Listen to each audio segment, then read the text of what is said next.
हाय. तर आता तुम्ही ते प्रकरण ऐकलंच असणार आहे त्या मुलीचं. जास्त त्याची कथा काय गायची. ती प्रेमात पडलेली होती, त्याच्या विश्वासात आली होती आणि त्याच्याबरोबर कुठे ती गेली, कुठे अशा अगदी एकांत जागेवर गेली. पहाडी इलाका होता, सगळा पहाडांचा डोंगरांचा. अशा याच्यात गेली ती त्या मुलाबरोबर. किती विश्वास असेल हो. आपल्या आईला फसवलं, घरातल्यांना फसवलं आणि तिथपर्यंत गेली त्याच्या विश्वासावर. त्याने तिकडे काय केलं, 4 मित्र बोलवून घेतले वगैरे वगैरे. कारण एवढी घृणास्पद आणि दुःखदायक ती बातमी आहे ना, की गिरवण्याची ही ताकद नाही आहे. पण तुम्ही सर्वांनी ती बघितली आहे की कशा रीतीने त्या मुलीबरोबर केवढा मोठा कांड झाला, केवढी मोठी तिच्याबरोबर फसवणूक झाली आणि तिला जीवही गमावावा लागला. 1 नाही 2 नाही 7 मुलांनी तिच्या संगती जे कृत्य केलं. एका मुलाच्या विश्वासावर ती पोचली, तिचे व्हिडिओ बनवले. तो खरीच जर जमलं तर नक्की एक तरी व्यक्ती अशी निवडा तुमच्या आयुष्यात की तिला तुम्ही सांगून जा की मी हा पाऊल उचलते, असं असं जाते, अशी अशी फिरून येते. ज्याला तुम्ही सांगून निघताय हे सगळं की मी अमुक अमुक जागेवर चालले आणि अमुक अमुक मुलगा माझ्याबरोबर आहे.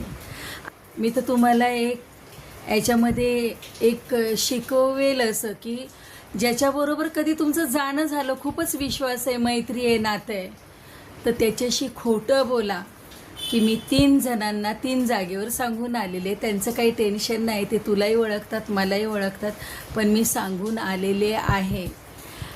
त्याच्या मनामध्ये धाक ठेवा आणि तुमच्याकडे हच्च्याचा एक ठेवा की हा माझ्याबरोबर कुठे याचं मन नियत खराब झाल्यावर काही वाईट तर नाही ना करणार. एवढं वाईट करतात मुलं की त्या मुलीला जीव गमवावा लागला आणि मरण पण कसं आलं तुम्ही समजू शकता. आणि खरंच परमेश्वराकडे एवढंच मागणं की तिच्या परिवाराला भरभरून सहनशक्ती दे. पण जे झालं आहे ते झालं आहे, पण पुढे मुलींनो तुम्ही सावध राहा. अशी काही मैत्री पण आहे, तुम्ही तर ऐकत नाही, घरच्यांनाही फसवता, तुम्ही बरोबर तुमची मैत्री निभवता, विश्वास निभवता, पण कुठेतरी मनात हच्च्याचा एक ठेवा आणि समोरच्याला नक्की सांगा की मी 2 माणसांना तरी सांगून आलेले, मी तुझ्याबरोबर आलेले, ह्या जागेवर आलेले आहे म्हणून. तो मुलगा जर त्याच्या मनात काही आलं पण वाईट, कपट, छल काही, तर थोडा घाबरून राहील की ही सांगून आलेली आहे. भले तुमच्यावर रागवेल, तुला माझ्यावर विश्वास नव्हता का सांगून आली, वाटू दे, रागू दे, पण तुम्ही त्याच्याशी खोटं